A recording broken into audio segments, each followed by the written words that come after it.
Have you ever looked at the person you love and wondered if they still feel the same? Have you ever felt like the spark that brought you together is fading away? My name is Hannah, and I'm 30 years old. I've been married for 5 years, and for a long time, I thought my love story was perfect. But lately, I've been asking myself, does he still love me? This question has been haunting me, and the truth is, I'm not sure of the answer. Let me tell you my story. The beginning of love. We met on a rainy evening 5 years ago. I was running late for an appointment, and the rain was pouring heavily. As I struggled with my umbrella, he appeared out of nowhere, offering to share his. He had a warm smile, and his voice was calm and comforting. That was how it all started. Our love grew quickly, like a fire in the cold. He made me feel special with his sweet texts, unexpected flowers, and the way he always listened to me. We promised each other a lifetime of happiness. I believed we were soulmates. But 5 years into our marriage, things are not the same. The love that once felt endless now feels distant. And I've started to wonder if I ever truly knew him. The first signs of distance. It started with small things. He stopped texting me during the day. Our conversations at dinner grew shorter. Even his laugh, something I used to love, seemed forced, as if he was trying to hide something. One evening, while we were having dinner, I told him about my day. He was staring at his phone, barely responding. "Are you listening to me?" I asked. "Of course," he said, not looking up. "Keep going." But I knew he wasn't paying attention. His replies were flat, uninterested. I felt invisible. A strange discovery. One weekend, he said he had to work late. It wasn't unusual. He often brought work home, but something felt different this time. As he left, I noticed his laptop bag was unusually light. Out of curiosity, I checked his work desk. His laptop was still there. Where was he going? My heart sank. Was he meeting someone else? That night, he came home late, smelling of cologne I didn't recognize.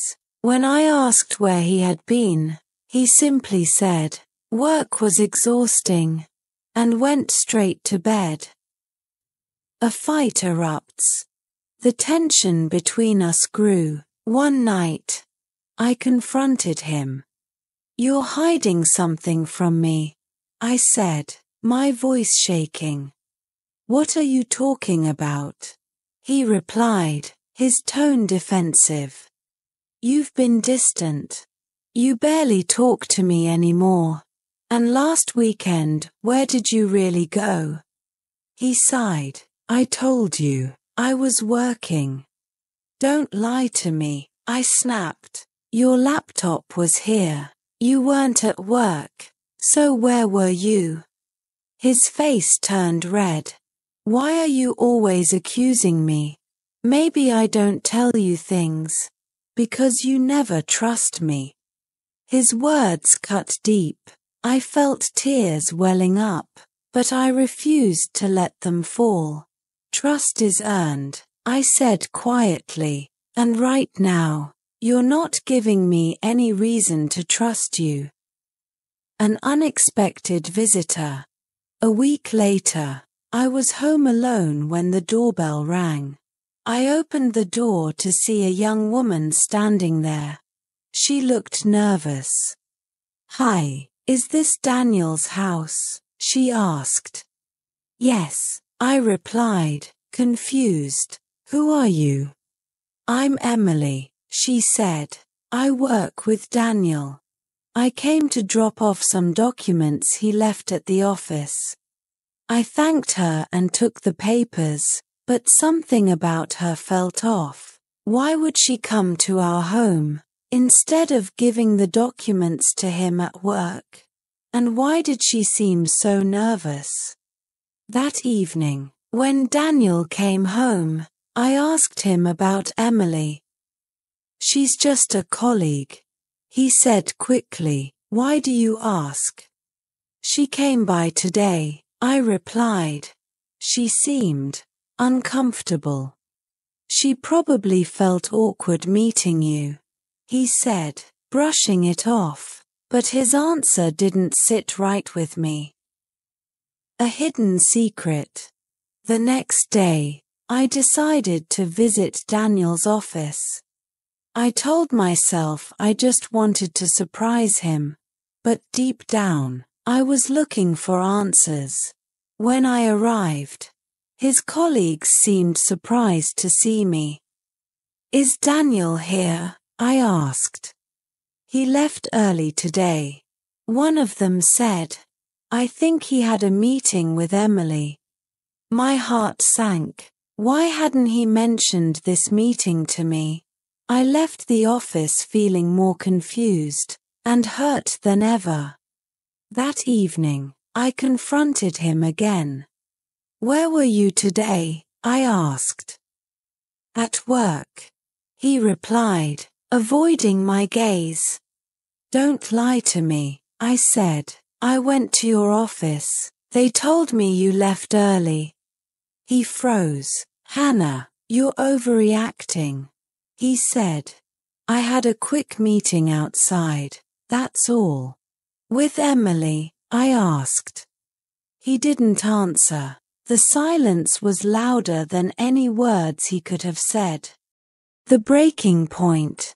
A few days later, I found an envelope in his car. Inside were photos of him and Emily at a restaurant, laughing and talking. My hands trembled as I stared at the pictures.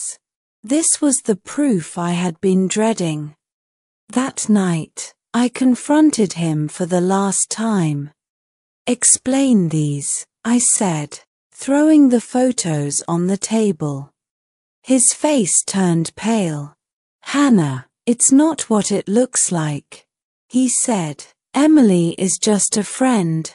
We were talking about work. Do you think I'm stupid?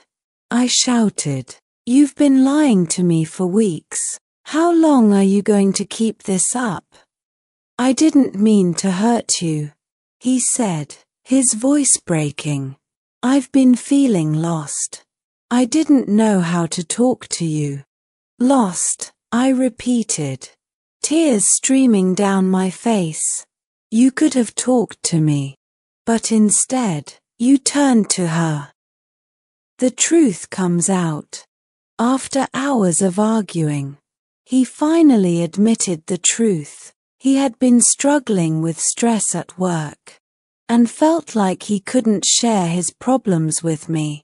Emily had become a confidant, someone he could talk to without fear of judgment. I never wanted to hurt you, he said. I love you, Hannah. I just didn't know how to fix what was broken between us. Resolution. We spent the next few weeks rebuilding our relationship. It wasn't easy. There were still moments of doubt and pain, but we were determined to make it work. Love isn't perfect. It's messy, painful, and requires constant effort. But if both people are willing to fight for it, love can survive even the hardest of trials. Do you think he still loves me? The answer is yes. But love is not just a feeling. It's a choice we make every day.